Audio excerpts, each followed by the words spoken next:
il y a une relecture des archives qui nous restent d'œuvres qui ont totalement disparu, mais par ailleurs, il y a une dimension de recréation et d'invention, puisque comme ça a en grande partie disparu et que tous les documents dont on dispose sont des documents fixes, ce sont des dessins, des descriptions de presse ou des descriptions d'interprètes ou de compositeurs qui ont participé à la création.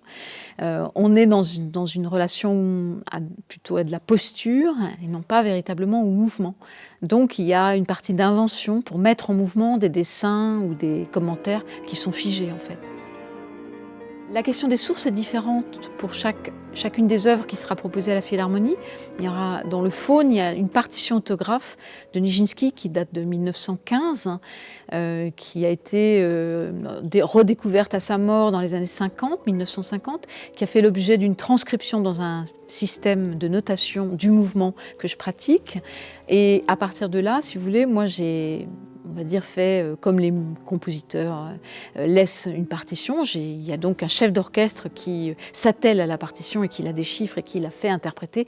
Et là, j'ai effectué le même travail pour l'Après-midi d'un faune, qui est une pièce de 1912. Ensuite, en 1913, Diaghilev, qui est le directeur des ballets russes, relance en fait Nijinsky dans son rôle de chorégraphe et lui propose donc une nouvelle collaboration avec Debussy.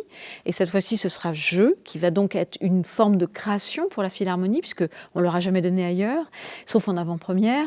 Et on va travailler à partir des dessins qui nous restent, que vous voyez un petit peu en fond derrière moi, qui sont des dessins d'une certaine Valentine Hugo.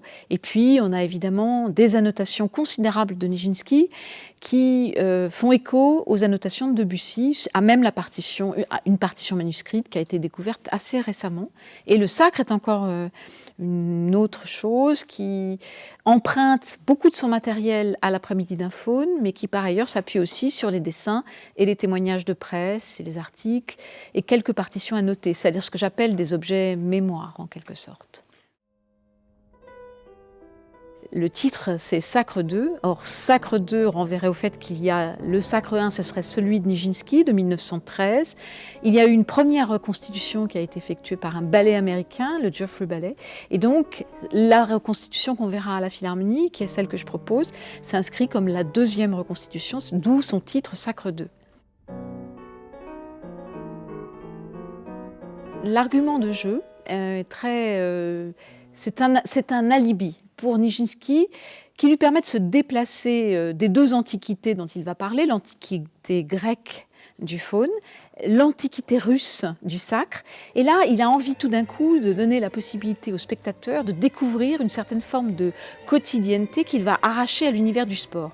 Mais le sport est un prétexte d'élan, de posture, mais par ailleurs, ce qui est travaillé en filigrane dans tous les ballets de Nijinsky, c'est une certaine forme de sensualité et d'érotisme.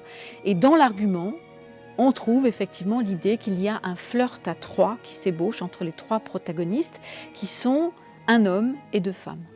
Je travaille donc avec 6 danseurs contemporains, sachant qu'au départ, la pièce était un trio, était un trio, conçu donc pour un homme qui était Nijinsky et 2 danseuses, Ludmila Cholard et Tamara Karsavina. Et là, nous avons donc une double distribution, ce qui permet en fait de travailler l'œuvre vraiment sur un mode, sur une rapidité qui est inhérente aux indications qui sont proposées par Nijinsky. Donc on a 2 trios. Et chacun des trios intervient à un certain moment. Mais ça, je laisse le spectateur le découvrir néanmoins.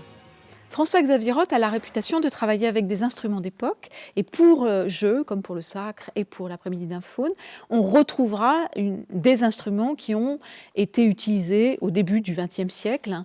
Et il y a eu en plus pour le Sacre, en tous les cas, un travail très précis de relecture de la partition. Et c'est en cela que finalement il y a des liens entre le travail de François-Xavier Roth et l'Orchestre des siècles et le travail que nous faisons aussi au sein de l'association du 48 avec les danseurs qui seront présents à la fois dans Jeux, dans le faune et dans le Sacre.